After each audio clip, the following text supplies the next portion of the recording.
The international arrest warrant issued for Radovan Karadzic lists flamboyant behavior as his distinguishing characteristic. As self-styled president of the small Serb entity he carved in Bosnia, Karadzic's flamboyance veered from poetry-loving silver-haired Serb nationalist to leader of Europe's most brutal experiment in racial purity since World War II.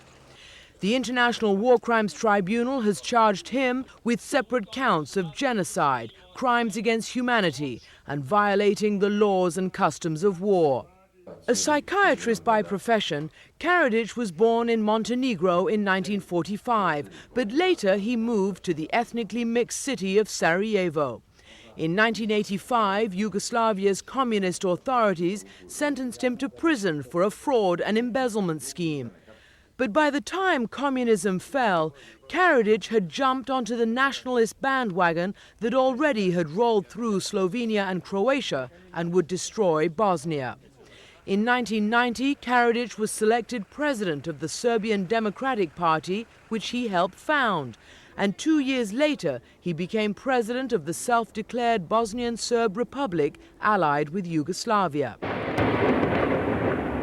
For the next 3.5 years, the world would watch the siege and bombardment of Sarajevo, massacres in marketplaces, sniper and mortar attacks on civilians, and concentration camps filled with Muslims. The goal was to carve out an ethnically pure Serb statelet. Throughout most of these years, the international community seemed unable and unwilling to fully engage in order to end the war. Governments deployed thousands of troops to keep a non-existent peace and to deliver food and relief supplies. An endless stream of distinguished politicians and diplomats came bearing ceasefires and peace plans. But Karadzic toyed with all of them. Bombing and besieging Sarajevo, as well as towns and villages all over Bosnia, he always portrayed the Serbs as the real victims. The West does not understand and does not know Serbs enough. Serbs are squeezed, cornered, Serbs are endangered, and Serbs are right now in a very dangerous state of mind in terms of readiness for sacrifice. So they are ready to fight. By May 1995, the war had reached a critical point. While talking peace, Bosnian Serb forces kept bombing. They took 248 UN peacekeepers hostage.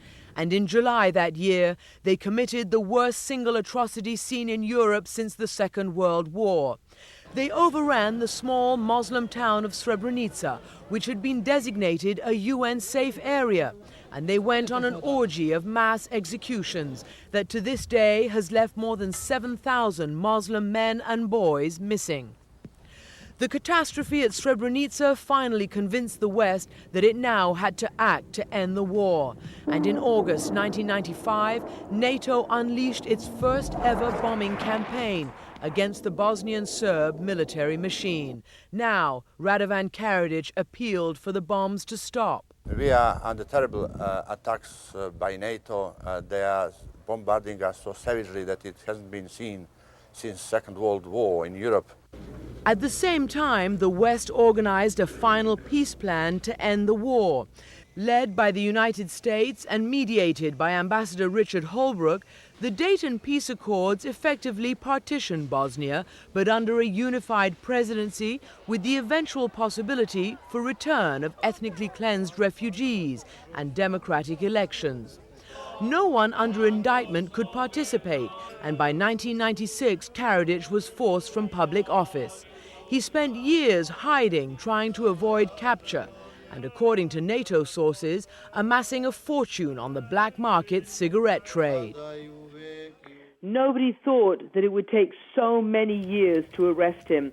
And frankly, people were beginning to think that perhaps he wouldn't be arrested, but maybe his fellow henchman, Ratko Mladic, might, because there have been so many sightings of Ratko Mladic.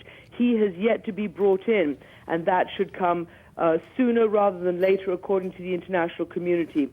The people of Bosnia have wanted justice, and they have wanted to be able to move forward. And this is a very important moment for the concept that these crimes, once people have been charged with them, cannot proceed with impunity.